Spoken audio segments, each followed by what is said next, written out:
Good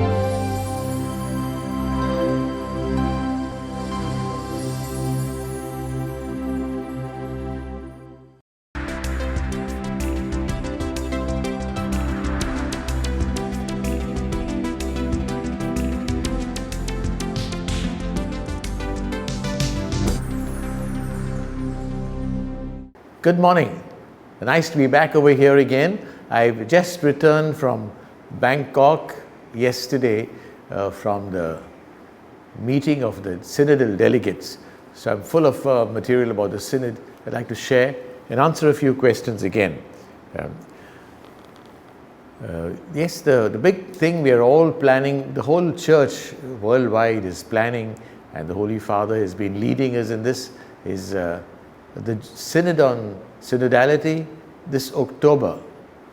And in preparation, there are meetings all over the world preparing, and the document has just come out since I last met you. It's the document to prepare for the Synod. It's like a working instrumentum laboris, means working instrument, a working document. This is what the document looks like, and this is the same official logo, as it were, of the Synod prepared in Rome, how to be a missionary synodal church. The 16th Ordinary General Assembly of the Synod of Bishops.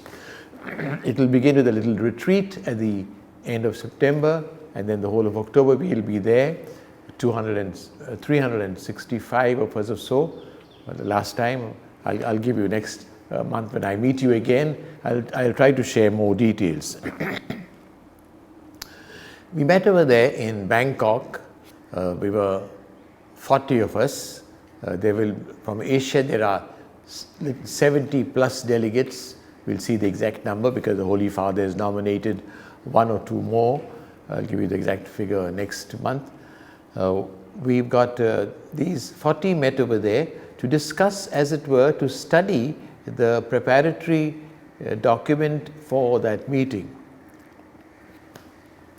The Holy Father has been repeatedly saying that our Lord wants the church to be a synodal church, it's one community, communion, and where everybody participates in according to his or her charism, and we are all on a mission of building up the kingdom of God. And many places, lots of programs. In our own Archdiocese also there are meetings in preparation for this. And what we are trying to see how we could revitalize the church. Some time back, and maybe I'll clarify that, the Holy Father felt that there was so much matter, so many things to discuss, that we might not get to the core, how to really change or improve the nature of the church for it to be really like one family, not like a organization, but it's really a family, a communion. And he therefore, hearing all the discussion of last October, he chose the topics that had come up so very often, and he gave 10 topics to 10 specialized groups. He chose 10 people to head the study into one of these topics, and those groups will study it. But at the Synod itself in October, we will discuss mainly how the church can be more synodal, more a communion, more participatory church, more a church on a mission. So these topics, in a way, are off the table, not because they are out of bounds, but because the Holy Father is accepting that this has got to be studied, and will be studied in a more professional manner and with experts studying it, and that will go on till next year. The study will carry on, and they've told those groups to give a report only by next year. To give an example, the whole question of the Oriental churches, how can the relationship between the two churches improve, what is the points of contact, convergence. The whole question of the cry of the poor, how we must be more listening to the cry. This is so much the mind of our Lord, that the church should take care of the poor. Again, a group. We won't discuss it in the synod, we'll discuss that in a separate group. Then the whole question of seminary formation of lay people. Now that again came out so very often. Another group is studying that, and that will come again. Then there's a question of religious, how the life of religious, how they could be more effective in the apostolate, how they can collaborate with the diocese, with the bishop, what are the rules for this, regulations. There already was a Roman document. Holy Father said, study this and try and give us concrete suggestions. Then the whole question of ecumenism came up. Now, how can we deal with other churches? So Holy Father has given that. Then when he spoke about the selection of bishops, how that could be improved, how the mission of the bishop can be improved. And I was asked to study about the papal representatives. There are papal representatives all over the world, nuncios, then representatives of the United Nations, special delegations. Now, how can these become more effective, fulfill their role well, and really be good representatives of the Holy Father, helping the church to grow? Now, I've just begun my first few meetings on this with I've been given real experts, the Secretariat of State, the Congregation of Bishops, congregation to deal with. So when I go to Rome, I'll meet them, discuss with them, and then we will discuss with some other nuncios and make a suggestion to the Holy Father how the functioning of nunciatures could be improved. And all these therefore will not be discussed in the synod itself.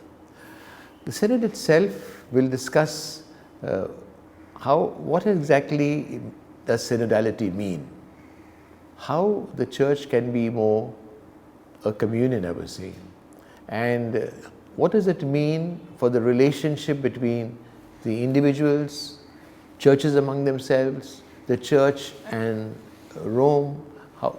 What is the episcopal conferences, plenary councils? That's what they'll discuss probably the first week. Then the next week they will discuss how we can improve existing synodality by formation, by programs, by exchange of experiences, working together and planning ahead. Then the question of pathways, and then location. What is that every church is different, and therefore how do we become a church in our own local situation? How can we in our local situation make sure that there is authority is exercised as a service, not dominating? How can we make sure that the church really reaches out to even to other Christians? How we can reach out to other religions? How we can work together? What are the points of collaboration? Now this again improves synodality. So the idea is really a change of mentality. The idea is really not really an event. The synod is not meant to be an event. Synod is meant to be a process of us taking away clericalism, where we say the priest has got to do everything, he's the center. No, the whole people of God is the center. One important thing that comes over here is how women can be given a greater role in the church, how they can have greater responsibility, how they can be appointed to different offices. We already had slight change in the code of canon law, and we had altar girls serving. Before there were only altar boys, altar girls. That was because of a change in the law. So now what has to be changed in the law? What has to be changed in praxis? So that women, because really it was felt by many that women are not given their rightful place, rightful importance in the church. This is what a few indications in this document, How to be a Missionary Synodal Church, giving ideas. So we spent 3 days from Tuesday to Thursday discussing it. We were 40 of us. There were, I think, 5 cardinals, and then there were about 10 bishops or so, and the others were, there were a few religious, 3 or 4, but the others were all lay people, many of them belonging to secular institutes, some lay movement. It was a very lively discussion. I mean, we were divided into groups. In my own group, I had a Japanese, a Korean, a Vietnamese, and a Filipino, and a local Thai person. So 6 of us. So you can see the richness of the experiences from these different countries that we continuously shared. It was valuable. I was very happy I went, even though it was a busy time. It was difficult for me to go because of so many things over here. But I'm happy. We learned the document, shared our experiences, and we look forward to the Synod in Rome. A little idea of the Synod, which is coming next month. I hope I'm able to give you even more details. Let me go now to the questions.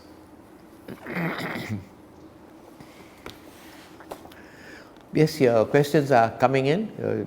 You're welcome, and I enjoy discussing. I've not been able to discuss with the media team because I've been out, how exactly to make this also more interactive, how it could make it more beneficial for you and for me. Let your questions come, your suggestions also. Many were coming in before. Let them come in.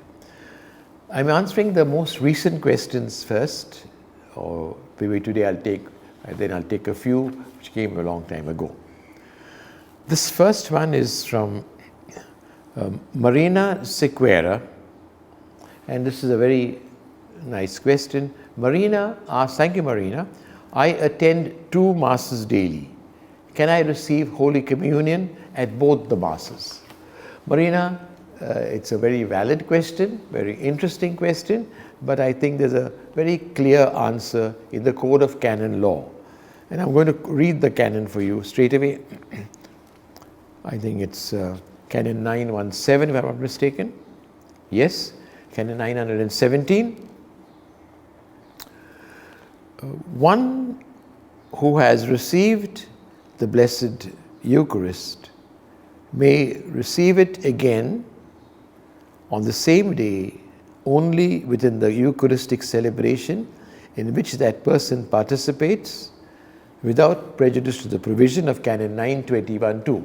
Canon 921.2 speaks of people in danger of death can receive communion always. Sorry.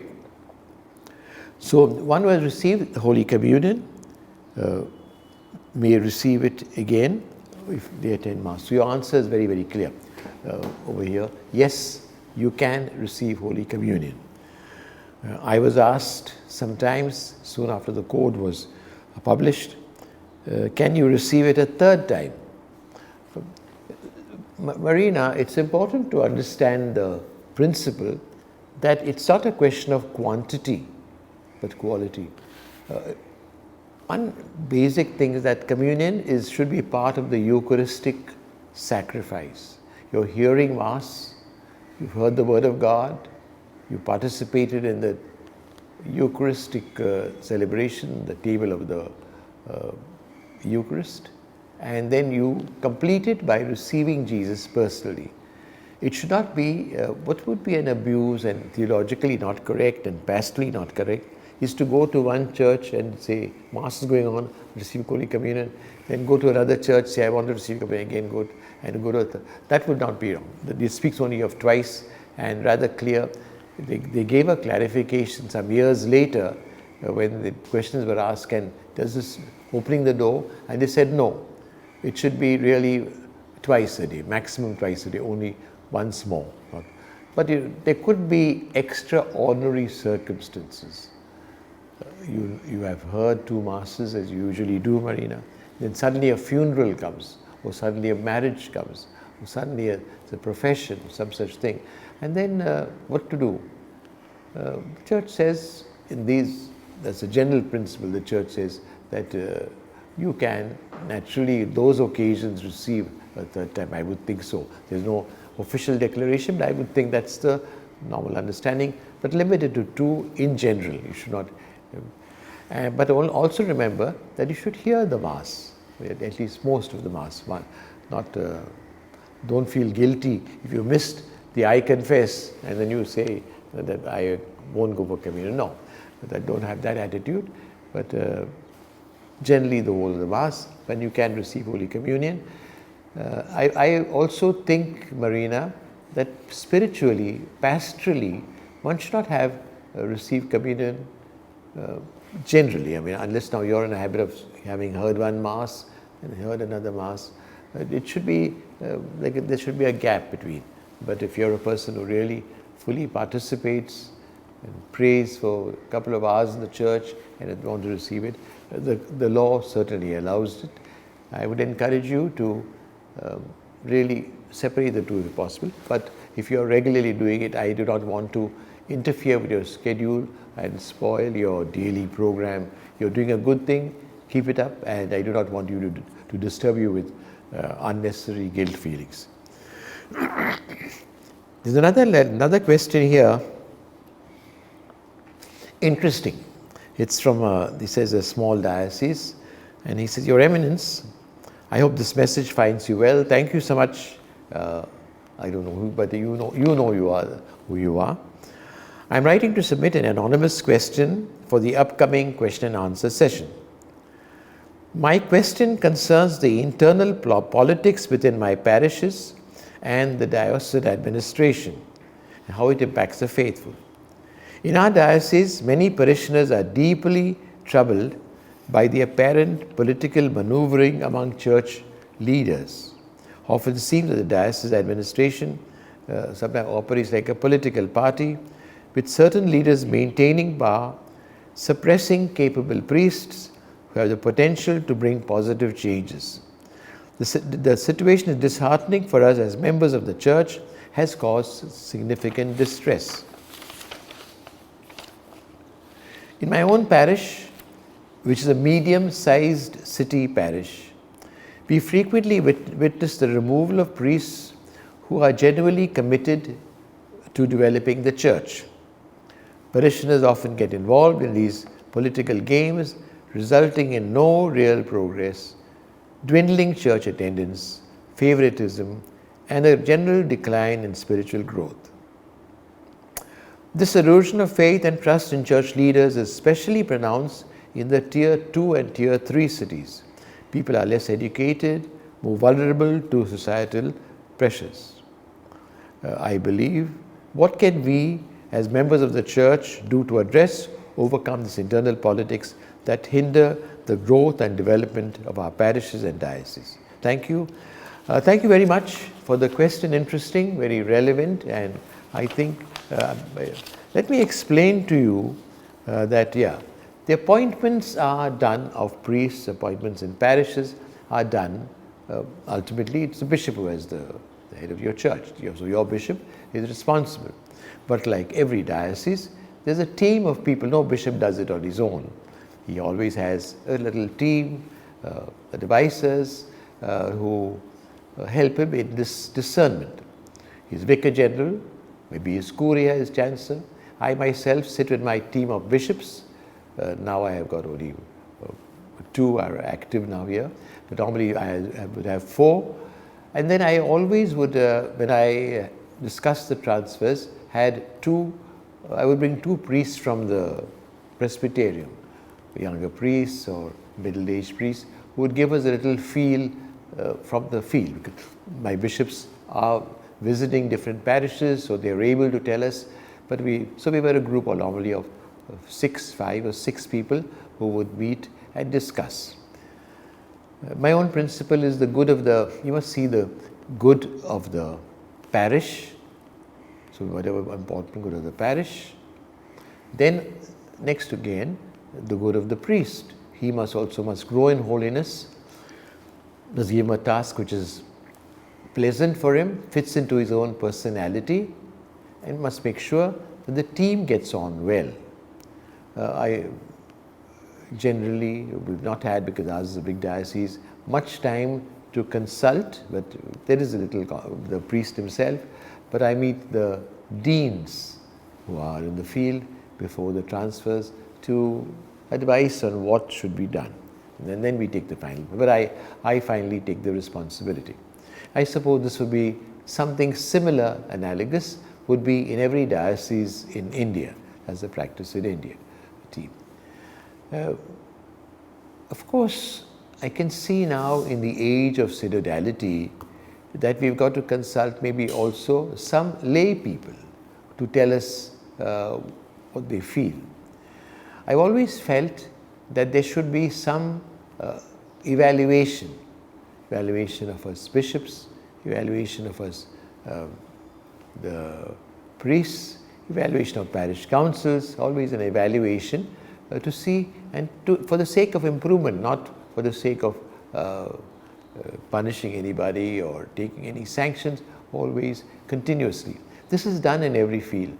I had proposed it to my earlier team, my first team, not the president, and but there wasn't fully agreement, so I didn't really push it too much. But I think now that is really something that we should do. I'm convinced it's important. And there are certain parameters. So we get the feel of what the people want. Our people all over India. I'm saying I know Bombay, Archdiocese of Bombay. I know the Archdiocese of Agra, where I was Archbishop. I know I worked in the Diocese of Jamshedpur. I know a little bit. That was many, many years ago. But these two dioceses where I was the head, I know our people are so good. They demand from the priest availability, demand from the priest a bit understanding, kindness. They demand from the priest a little concern about them to build up. Some people are good at this, some people are not so good. So therefore the necessity of ongoing formation also. What I would say, you asked, what can we lay people do? First of all, I want you to be a little more understanding towards your bishop. He's under tremendous pressure. Lots of letters come, especially at transfer time. Everybody knows that in June I do the transfers. So April and March, lot of complaining about this one, complaining about that one, much less than before. When I first came to the diocese, there were many letters were coming.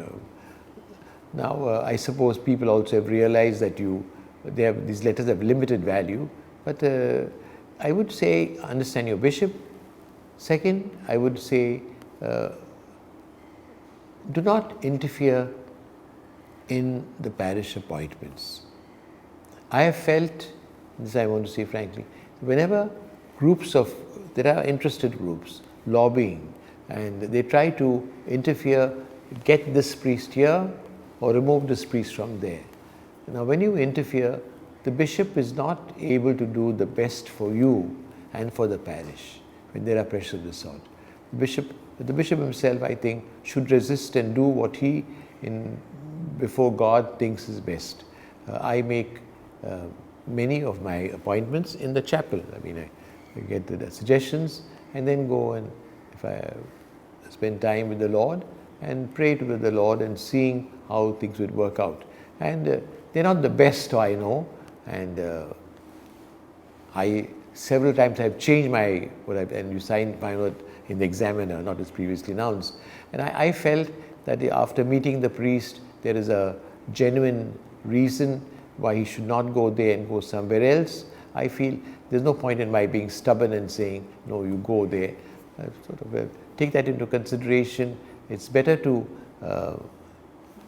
eat humble pie and say you made a mistake and change it, rather than trying to force him to do something where he'll not be happy, and ultimately the people won't be happy, the priest team won't be happy. I think that's more important. So lay people should not get involved in these transfers. Put frankly the point before your bishop. The bishops himself, we take a lot of care, because that's one of the most important things we do in the year, is the placement of the priest makes a big difference. And collaborate with your priest. This is a synodal time, and so we are working together to make it a more lively church. We want lay people to get involved, and we will find means. The church in India, Church Universal will find means. Yes, let's go to the next question. Here there is a question which Justin Joseph asked me, I have seen 2 forms of Holy Kurbana in the Syro-Malabar Church. I wanted to know how many forms of Kurbana are there. Can you please call over a Syro-Malabar priest for a YouTube session? Can give us a brief overview and history and significance of Holy Kurbana, walk through the Holy Kurbana. I not replied, Justin, I'm not thinking of getting a Syro-Malabar priest. I don't think many will be interested in that. That's why, very limited. Number 2, Justin, there are some Syro-Malabar parishes in Bombay. So it's very, we are allowed, it's encouraged. You could go for a Syro-Malabar Kurbana in any of these parishes. What is a Kurbana? Kurbana is sacrifice, another word for sacrifice. It's the Mass. There are different forms of the Mass. In the Latin Church, Justin, there is the rite we normally follow, the Mass. There is also, besides that, the Ambrosian rite, little different. St. Ambrose had formed it in Milan, still used there, slight change. We have that's the Latin rite. Besides that, there is many other rites. There is a Maronite rite, there is a Melkite rite. During the Eucharistic Congress, that's 60 years ago, I remember the Cardinal Valerian Gracias exposed us to all these rites. There were public masses in those rites at that time. The Syro-Malabar rite is in Bombay, is in India. Syro-Malankara rite is also in Bombay, and I have concelebrated with them for our Episcopal conferences. It's different. There's an English translation, of course, of both of these. The Malankara rite is a big stress on the Holy Spirit. It's pneumatic, the Syro-Malankara. The Malabar rite has got lots of elements. I find the structure similar to the Latin rite. They all have developed from the apostolic times, so ancient times, when you have over the centuries, in a particular way, under a certain saint. They were Saint Thomas Christians in Kerala, and then the rite developed from the Malabar, Malankara. You also asked a question, whether can a Latin priest celebrate a Mass in the Syro-Malabar? No, the Church does not allow. You need special permission for a Latin priest for me to say Mass in the Malabar, and special permission for Syro-Malabar priest to say Mass in the Latin. Let me take just one more. Let me take one more question only. There's time for one more question. This is from Savio B, St. Anthony's Parish, Sakinaka. Savio, thank you for sending the question. It's valuable and interesting, and I would like to deal with a very important thing. You said, I need your valuable feedback and guidance regarding the role of godparents or sponsor. The Code of Canons, Baptism Canons 849 to 878, does not clearly define the role of godparents and sponsors.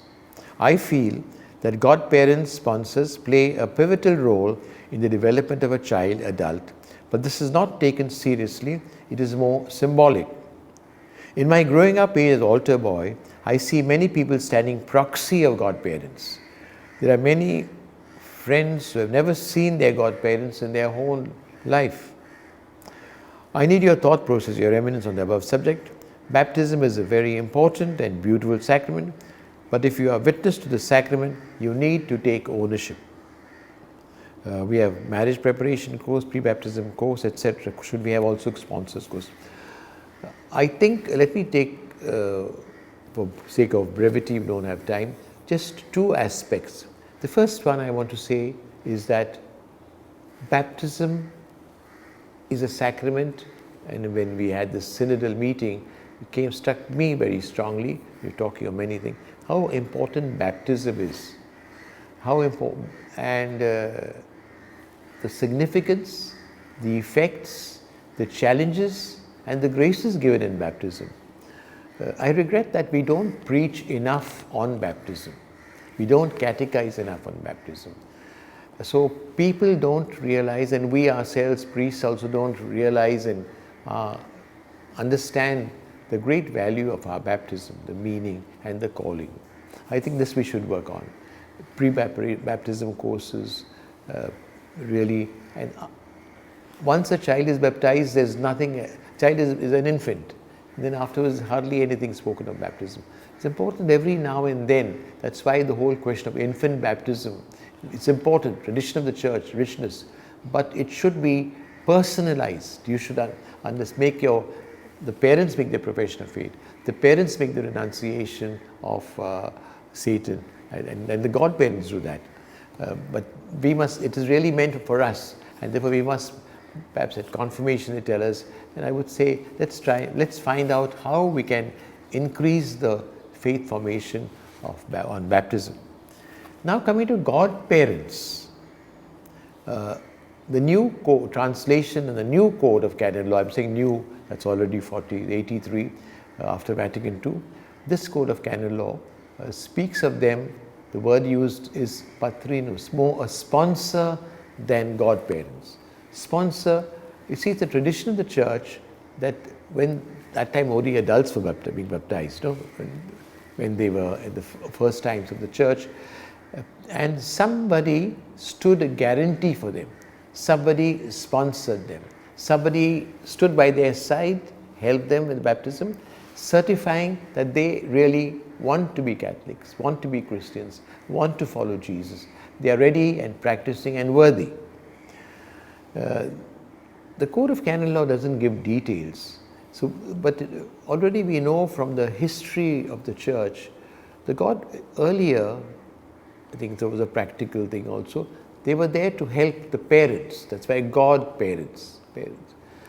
Parents, life also was not that long. Many parents died young, and the responsibility of faith formation of those children, of the adult, would be with the godparent if the parents were not there.